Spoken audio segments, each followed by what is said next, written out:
Hello, in this lecture we're going to download the volatility test images to use as the memory forensics or other purposes. So in order to download it, you're gonna visit the GitHub Volatility Foundation official GitHub website, and here with this link I'm gonna share this link with in the lecturers attachment section, so you can click on this or you can just write it, so it's a short link here. So there is our test images provided by the public test images, test image samples for testing purposes. So here we have a Mac OS, here Windows XP86 and the 2003 SP0 Service Pack 0, and we have Crydex malware, Shylock malware, R2D2 malware, Windows 7. We have NIST here. Inside it we have 5 samples, but in this case today we are not going to download it for now. So actually you can get more information and more test images from NIST official website here. You can also get the newest datasets, popular datasets, and like sources like that. But in this lecture we're gonna use the Windows XP image named Windows malware R2D2. Let's actually, okay, so R2D2, and it's used on Windows XP infected operating system as Windows XP Service Pack 2, 32-bit here, and the password is as said here, infected here. So click on that. It's just one click and you're gonna redirect it to Mediafire here, and click on download. Yeah, click on save file. Yes, and I have already installed it, and file name changed by 1 because previously I installed this for testing purposes. Here,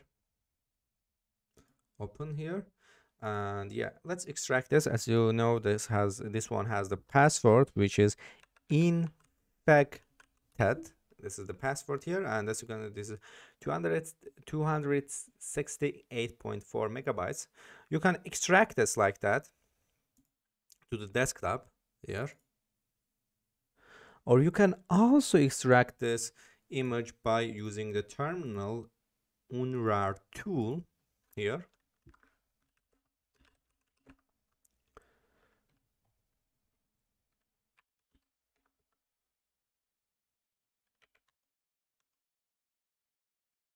Zero zap FTIs here.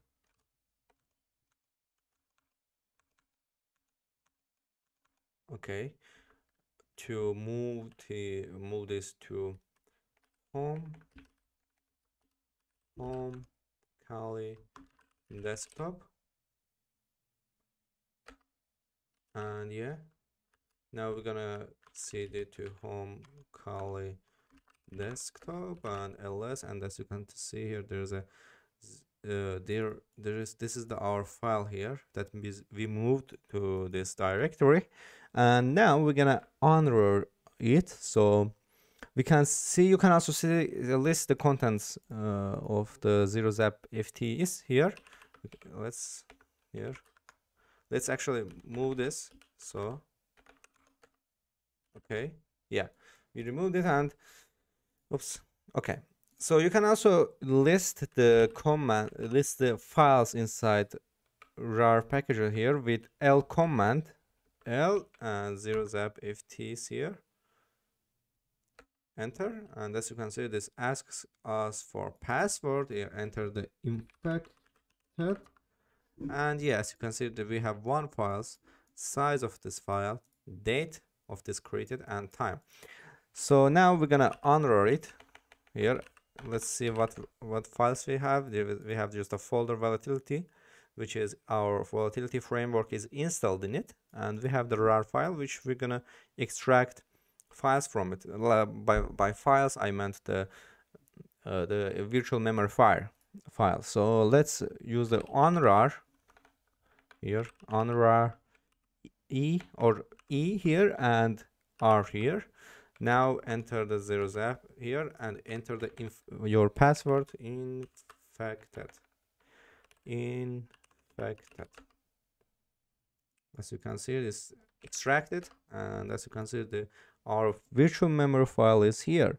So once the memory file 0-zap FTIs has been extracted to the desktop, or the location for your preference, we can now use the volatility framework to analyze the dump. So while still we are within the desktop directory, we can still as you can see, we installed the stable version of volatility in our previous lectures. So now we can just list the commands on previous lectures. So let's see what inside our volatility folder is. As you can see, there's a volatility 2.5 Linux standalone, or cd volatility, and ls. There's our files here. So now I'm gonna move this 0-zap FTI's memory to our volatility folder inside where volatility lives, and create a new folder from in it. And so we will not have to use every time directory to show the program where our virtual memory file is. So let's move it home Kali desktop 0-zap ftis.virtualmem to home Kali desktop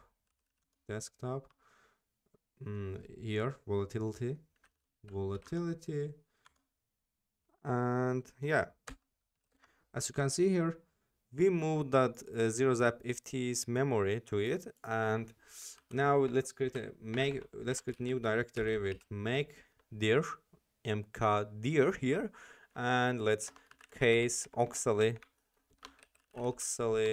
case 001 here, and we created the new folder here. And let's move 0-zap here to auxiliary case ls. And yeah, so now let's list the commands we can use with volatility. As you can see here, we need to write our toolpath with this characters and volatility 64-bit and help command. Here with this command, with this help command, shows the snippet of some of the many plugins within the volatility framework here. Actually, volatility framework is a very rich and popular framework in digital forensics community. That's why it's actually gone pretty long way, and it has very usable if you know how to use it, volatility here.